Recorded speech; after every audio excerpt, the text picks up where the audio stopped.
Olá, eu sou a Isabel Santos e este é o informativo falado do Observatório BR-319. Aqui eu te conto o que aconteceu de importante na área de influência da rodovia BR-319 durante o mês.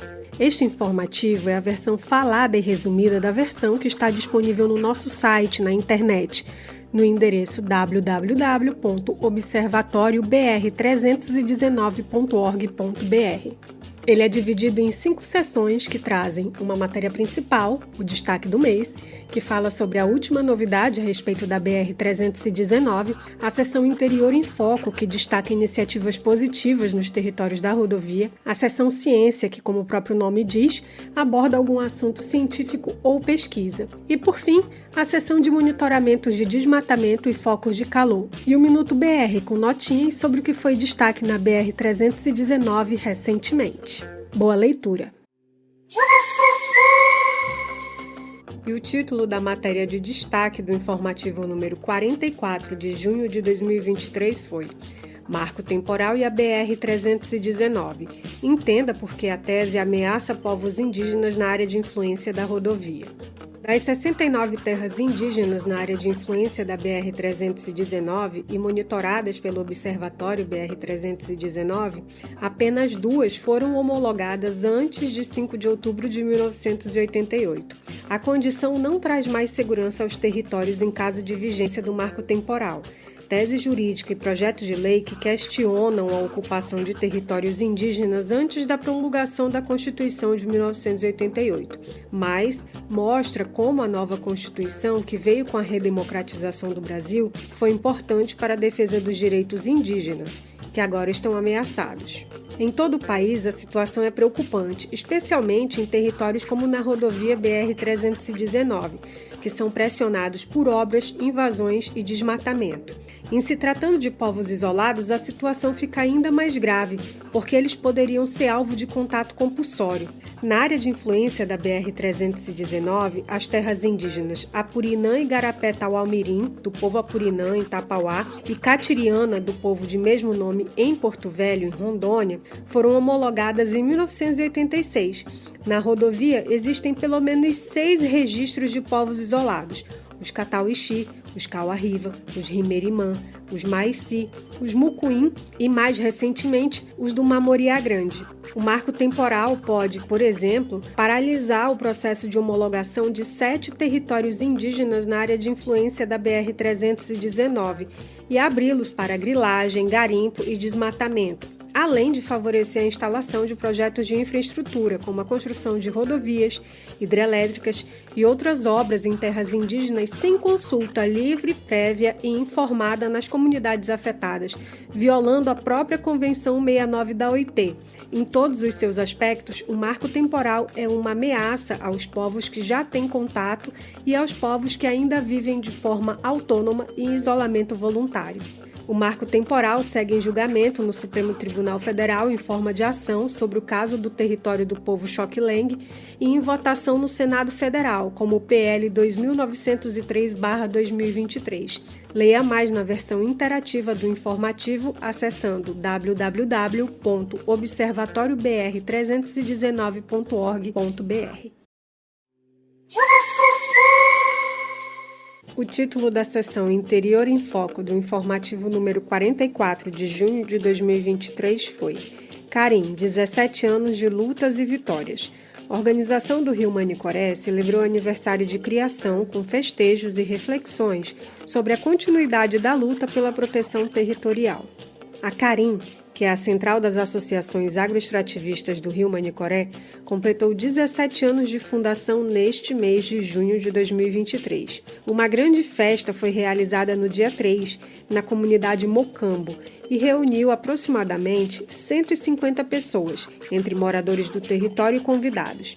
O evento contou com um culto ecumênico, música, dança, esporte, premiações, feira, gastronomia e, claro, discussões sobre as conquistas e desafios do TUC, o território de uso comum do Rio Manicoré. Hoje, a Carim representa 16 comunidades do Tuque do Rio Manicoré e 322 famílias, que vivem do extrativismo, da coleta e da pesca sustentável. A área é uma das mais pressionadas do município de Manicoré pelo desmatamento, pelas queimadas, invasões de terras e atividades ilegais. Em 2023, com o apoio de organizações da sociedade civil, a associação conquistou a CDRU, que é a concessão de direito real de uso de parte do território do Rio Manicoré. O aniversário da Carim contou com o apoio de diversos parceiros e do poder público, entre eles o Greenpeace Brasil, organização membro do Observatório BR-319 e do coletivo Jovens Comunicadores do Sul do Amazonas, o JOCSAM, que, além de comparecer ao evento, gentilmente escreveu este texto para o informativo Observatório BR-319. E o título da seção Ciência do informativo Observatório BR-319, número 44, de junho de 2023, foi: Estudo aponta aumento da rede de ramais em 4 municípios da BR-319 em 2022. Um novo estudo realizado pelo Observatório BR-319 detectou um aumento de 340 quilômetros na rede de ramais dos municípios de Canutama, Humaitá, Manicoré e Tapauá. O estudo é resultado da atualização da nota técnica publicada em 2022. Na ocasião, foram mapeados ramais até o ano de 2021 e a extensão total da rede foi de 4.752 quilômetros nos municípios citados. Após a atualização e revisão deste mapeamento, juntamente com o acréscimo dos ramais que foram abertos em 2022, notou-se que a rede subiu para 5.092 quilômetros de extensão. Portanto, houve um aumento de 340 quilômetros de ramais entre os anos de 2021 e 2022. Quando considerado o período de 2016 a 2022, foi detectado um acréscimo de 2.061 quilômetros de ramais nos 4 municípios avaliados. É importante mencionar que a atualização e revisão de mapeamento de ramais em 2023 gerou correções. Dessa forma, alguns ramais foram modificados e outros novos foram mapeados, mesmo nos anos anteriores a 2022.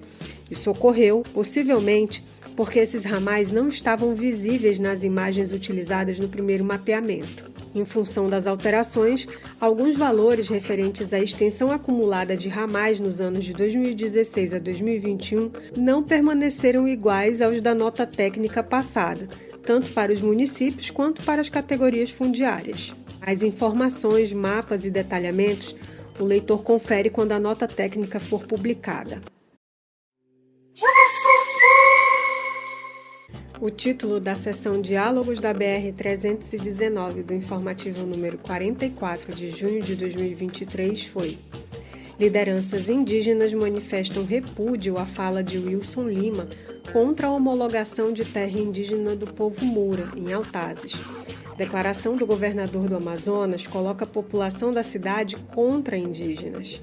Em coletiva de imprensa realizada no dia 22 de junho, a COIAB, que é a Coordenação das Organizações Indígenas da Amazônia Brasileira, repudiou as declarações do governador do Amazonas, Wilson Lima, do Partido União Brasil, contra a homologação das terras indígenas Soares Urucurituba, Paracuúba e Jauari. Apesar de existir decisão judicial determinando a medida, o território vem sendo alvo de pressões políticas para favorecer a exploração de potássio na região.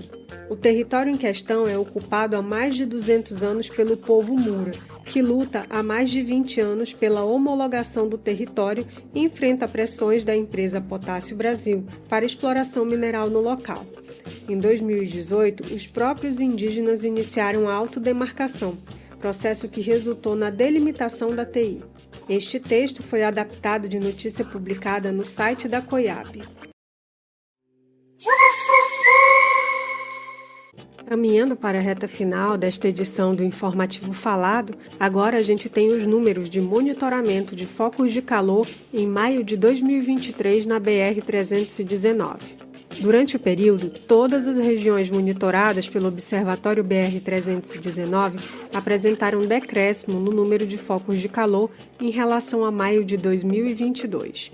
Na Amazônia Legal, a redução foi de 32%, Amazonas e Rondônia ambos tiveram uma queda de 63% cada, e já nos municípios da BR-319, a redução no número de focos de calor foi de 74%. Nenhum dos 13 municípios monitorados apresentou aumento no número de focos de calor em comparação a maio do ano anterior. 8 municípios tiveram redução quando comparados a maio de 2022, e foram eles: Altazes, Canutama, Careiro, Careiro da Várzea, Manaus, Lábrea, Manicoré e Porto Velho. Dentre esses, Canutama, Careiro, Careiro da Várzea e Manaus não só reduziram, como também não registraram nenhum foco de calor em maio de 2023, integrando, portanto, a lista de destaques positivos junto de Beruri, Borba, Manaquiri e Tapauá, municípios que também não apresentaram focos de calor em maio. O Maitá teve o mesmo número de focos de calor que o registrado no mesmo mês do ano anterior, com um foco detectado. Dentre as áreas protegidas monitoradas pelo Observatório BR-319, nenhuma unidade de conservação registrou foco de calor no mês de maio. Já nas terras indígenas foram registrados 14 focos de calor na TI Tenharim Marmelos, que ocupou o 6º lugar no ranking das TIs com mais focos de calor na Amazônia Legal em 2023. Seguindo com as informações, agora a gente fala sobre desmatamento. Em maio de 2023, tanto a Amazônia Legal como o Amazonas, Rondônia e os municípios da BR-319 apresentaram redução no desmatamento em relação ao mesmo mês de 2022, que foram de 77%, 82%, 81% e 78%, respectivamente. Porto Velho foi o município que mais desmatou entre os 13 monitorados no mês de maio de 2023, com uma área total desmatada de mais de 1.400 hectares. Apesar disso, teve uma redução de 78% no desmatamento em relação a maio de 2022. Outros 7 municípios que também tiveram redução foram Beruri, com 98%, Lábrea, com 90%, Canutama, com 79%, Manicoré, com 77%, Humaitá, com 71%, Tapauá, com 63% e Altazes, com 17% de redução. Lábrea, Porto Velho e Manicoré, apesar da redução em relação ao mesmo mês de 2022, receberam destaque no ranking dos 10 municípios mais desmatados da Amazônia Legal em maio deste ano, no qual ocuparam a 9ª, a 4ª e a 8ª posição, respectivamente. Os demais municípios monitorados apresentaram aumento no desmatamento. Foram eles: Careiro da Várzea, Manaquiri, Manaus, Careiro e Borba. Nenhum município apresentou desmatamento zero em maio de 2023. 5 unidades de conservação apresentaram desmatamento em maio. A Resex Jaci Paraná teve 297 hectares desmatados e, assim, ficou na 2ª posição do ranking das UCs mais desmatadas na Amazônia Legal em maio de 2023. No mês anterior a estes dados de desmatamento, em abril, ela estava na 4ª posição. Também registraram desmatamento a Parna do Acari, com 28 hectares, a Festa Pauá, com 8 hectares, a Flona do Bom Futuro, com 0,6 hectares, e a RDS do Rio Madeira, com 0,4 hectares desmatados. Em relação às terras indígenas, 4 apresentaram desmatamento. A TI Tenharim Marmelos Gleba B perdeu 19 hectares e ficou na 6ª posição entre as TIs mais desmatadas em toda a Amazônia Legal no mês de maio. Em 2023, a TI tem aparecido no ranking mensalmente desde fevereiro. Outras TIs que registraram desmatamento em maio deste ano foram a TI Tenharim Marmelos, com 7 hectares desmatados, a TI 9 de Janeiro, com 6 hectares desmatados, e a TI Sissaíma, que também teve 6 hectares de área total desmatada.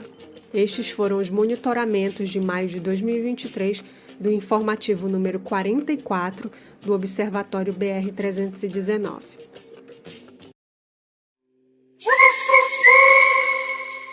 E agora, para finalizar este informativo falado, a gente vai com o Minuto BR.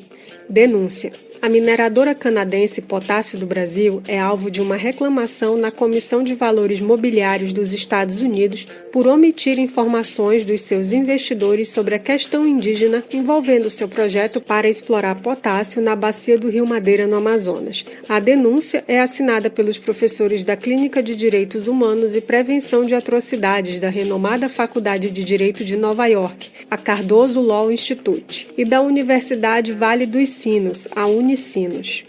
Preocupação. A Associação Brasileira de Antropologia manifestou repúdio por meio de nota ao avanço das ações da Potássio do Brasil no território do povo indígena Mura. Presença. O superintendente do DENIT no Amazonas, Luciano Moreira, compareceu à audiência pública na Assembleia Legislativa do Amazonas no dia 13 de junho para tratar do cronograma das obras de recuperação das pontes que desabaram na rodovia BR-319.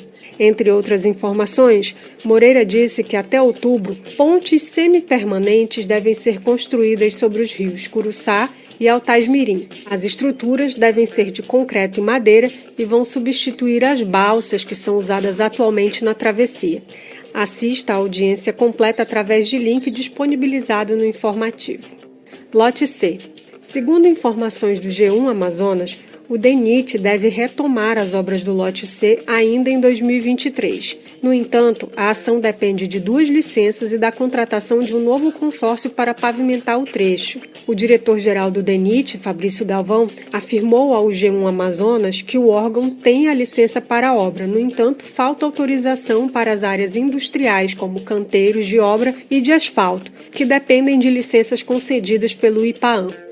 Leia todas as notas, assista todos os vídeos e saiba de mais informações acessando o PDF interativo do informativo Observatório BR-319 disponível no nosso site.